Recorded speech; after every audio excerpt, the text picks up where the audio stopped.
Hey, it's TDA and welcome back to episode 3 of this perfect ratio run.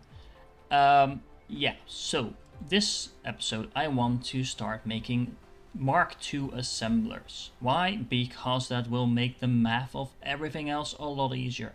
Because Mark II assemblers produce at 100% speed, where the Mark I assemblers only produce at 75% speed.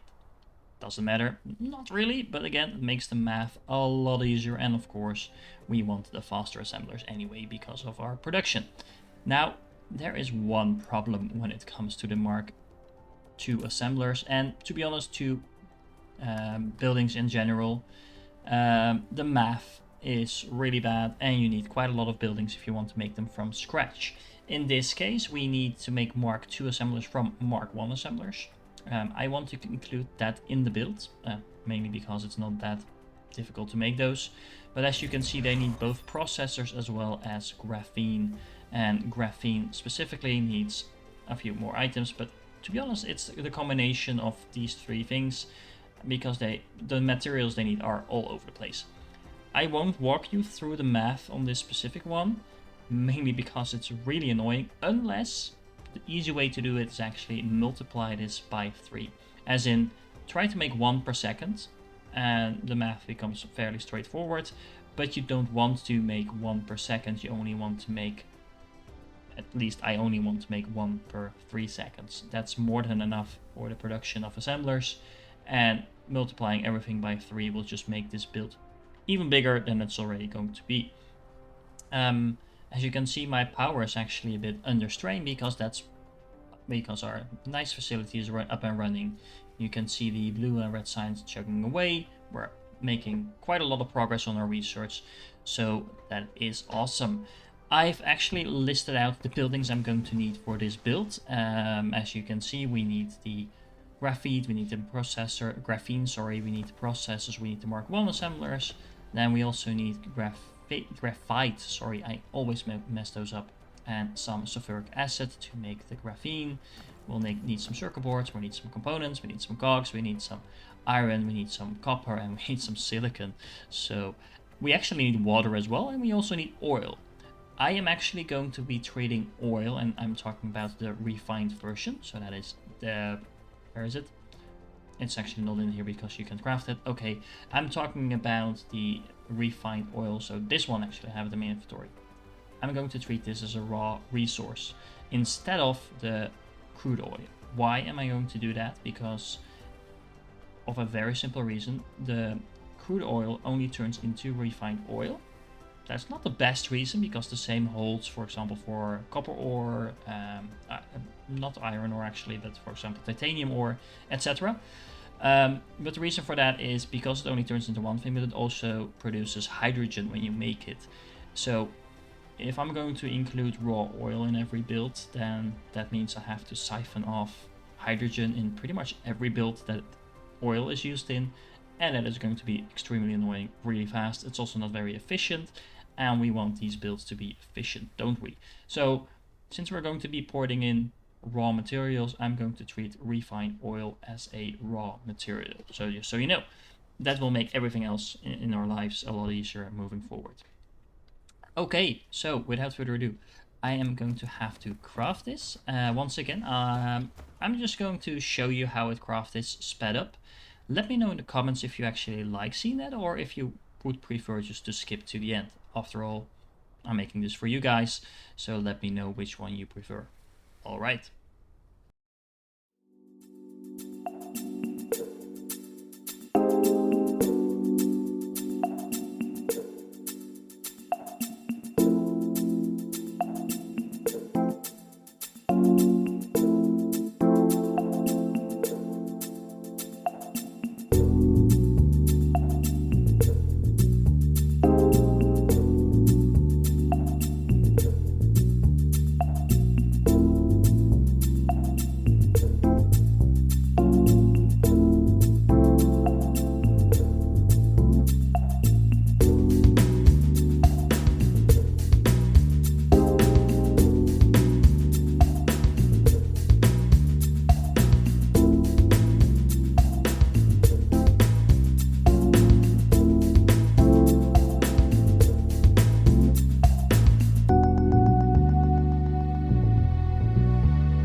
it's all up and running. I flew to the other planet to get some silicon. It's actually already gone.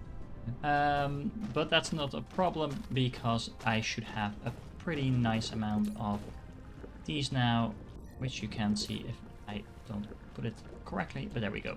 As you can see, we have a pretty nice amount of assemblers now, and this should be enough to get us going for a while. As you can see, there's actually still a lot of resources in the system, so this will be making a few stacks of this before we need to go back to the other planet. And by the time we do, we might have to make one more trip, but we should have our interstellar logistics centers up pretty soon before that happens.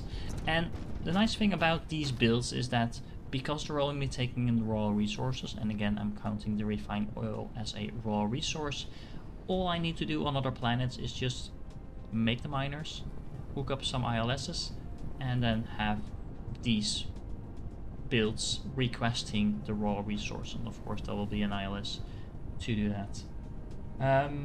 All in all, pretty efficient build, and yeah, that's about it.